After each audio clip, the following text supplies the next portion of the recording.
já recebemos inúmeras perguntas, inúmeras indagações para o governador Ricardo Coutinho. Josival Pereira, boa tarde. Eu queria que você já começasse a repassar algumas dessas indagações. Boa tarde a você, Cláudio, governador. Boa tarde a Paraíba.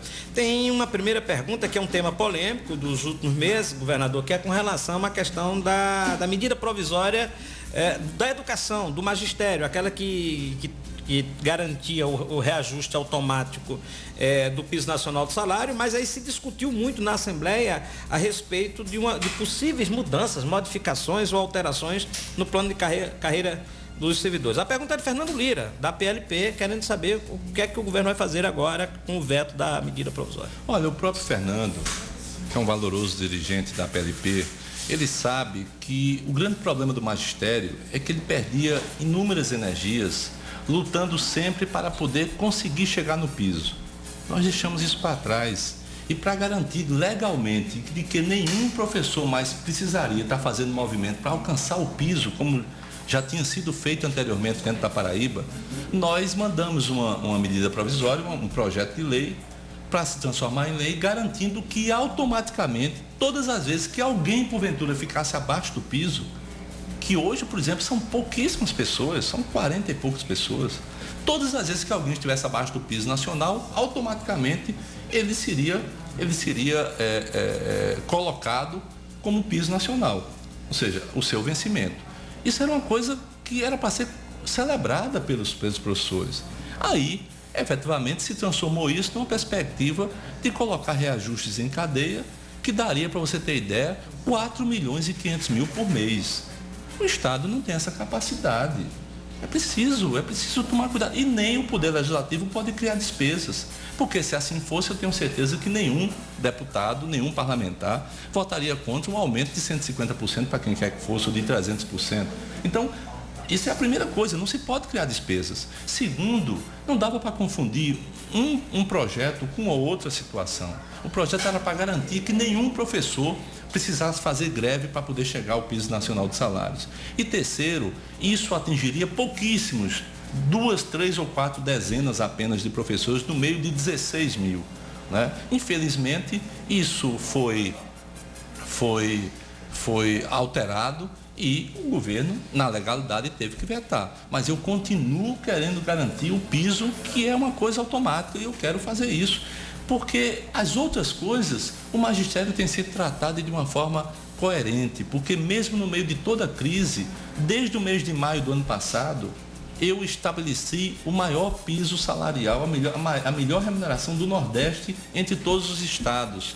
A melhor. Não é ainda suficiente? Eu sou o primeiro a dizer que não. Porém, é uma demonstração clara de onde o governo quer chegar e de onde o governo e como o governo age. Porque no meio de uma crise daquela, nós conseguimos já a partir de maio fazer com que o piso salarial da Paraíba fosse o maior do Nordeste. E vamos aumentar mais, porque a valorização do magistério está dentro das prioridades da gestão. Agora, eu não posso fazer nada que desequilibre o Estado. Isso não é uma varinha de condão. Não é simplesmente chegar da noite para o dia e chegar dizendo, olha, além do reajuste em janeiro, põe mais 4.500.000 aqui por mês na folha e que o Estado aguenta isso. Não é assim. Todo mundo sabe disso, as pessoas que têm maturidade sabem disso.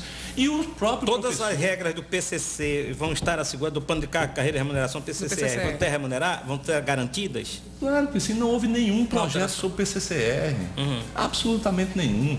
Isso foi uma chamada pegadinha, né? Onde de um projeto que não tratava de PCCR, que se fazia um gatilho para toda uma tabela, o que naturalmente, repito, é impossível.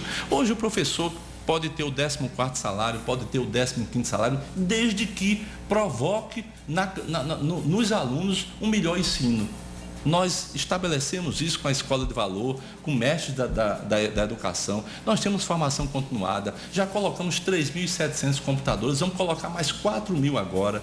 Agora no ensino médio, nesse semestre já entra para 150 escolas de ensino médio, laboratório de robótica e laboratório de matemática. Ou seja, nós estamos avançando para poder melhorar a qualidade do nosso ensino, que é o grande instrumento da construção de democracia em qualquer parte do mundo, principalmente aqui. Já a perspectiva de um novo concurso para o magistério, governador? Ah, sim, eu estou atrás, já determinei que se começasse a elaborar o edital do concurso público. Quero fazer este ano ainda e quero continuar isso que eu venho fazendo. Eu sou o governador, com tão pouco tempo, que mais contratou concursados. Já que o senhor falou em 2.500. Esse concurso deve ser da mesma forma do ano passado, no final do ano, para contratar no início do próximo ano? Eu, na verdade, gostaria de ter feito já antes. O problema todo é que, às vezes, o acirramento de ânimos de uma campanha eleitoral atrapalha. Isso é verdade.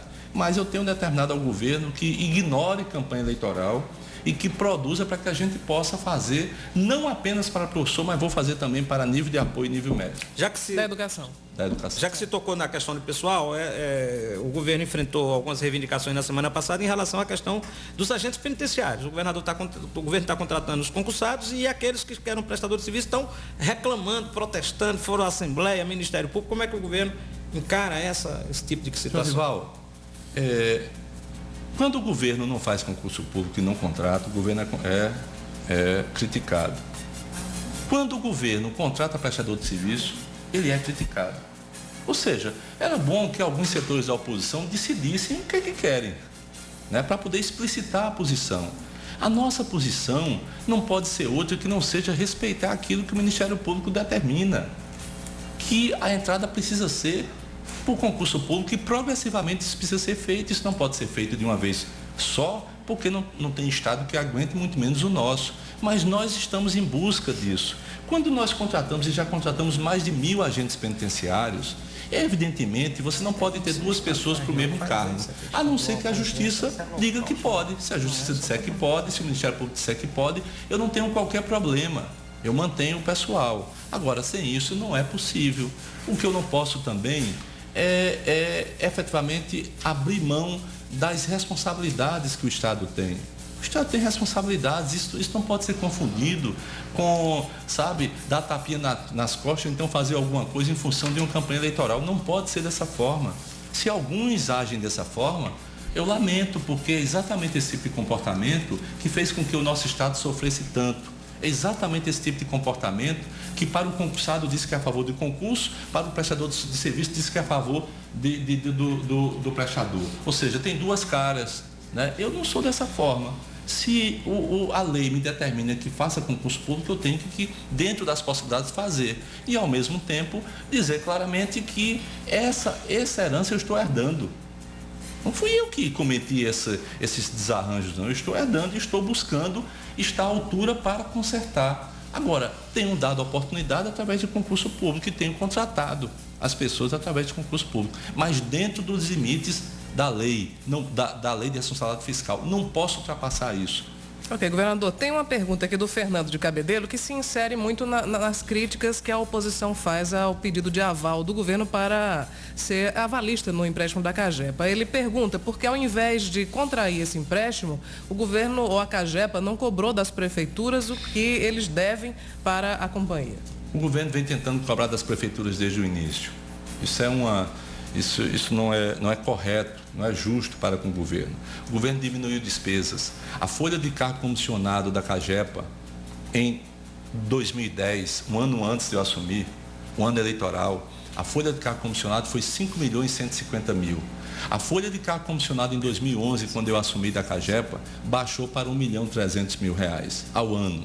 Ou seja, o governo cortou despesas, o governo diminuiu de 304 para 164 cargos comissionados, dos quais 94 são dos coordenadores regionais, que tem que ter, às vezes, essa é a pessoa sozinha. Portanto, não dá para resolver um problema tão sério como esse, achando que as prefeituras vão pagar de uma hora para outra, porque não pagam. E quando a gente vai para a Justiça diz que não pode cortar água. Essa é a questão central, mas nós temos cobrado. E tem muita gente aqui para nós, tem gente fazendo discurso aí, tem gente dizendo que vota contra o empréstimo e quando passou por uma prefeitura foi por exemplo, que não pagou. Nesses casos específicos da Cagepa, governador, o senhor teve na Assembleia, o governo teve que conclamar a aprovação através da imprensa, notas oficiais, o que pareceu transparecer um confronto mesmo já institucional. O senhor trata isso como um confronto institucional? Não, eu busquei de uma forma republicana e dentro de uma obrigação minha enquanto gestor, enquanto governante, alertar a população para um problema que é dela, essencialmente. A Cagepa não pertence a Ricardo Coutinho. A Cagepa não pertence a ninguém particularmente, pertence à população. É o maior patrimônio público que o Estado tem. é a maior empresa pública que o Estado tem. E o Estado não pode simplesmente dar a essa empresa a inviabilidade. O Estado tem que dar a essa empresa a condição de ela ser cobrada para oferecer serviços cada vez melhores, para oferecer eficiência. Mas isso é impossível se ela tem mensalmente um déficit de 6 milhões e 500 mil, de 7 milhões. Todos os meses, o recurso público, o dinheiro do povo tem que socorrer a empresa com isso. O que é que significa isso? Isso significa mais do que um contorno de Jacumã. Isso significa, em 2 meses, um hospital do Vale do Mamanguape que nós estamos construindo, que custa 11 milhões. Isso significa mais do que uma estrada de Caçarenca que está sendo construída.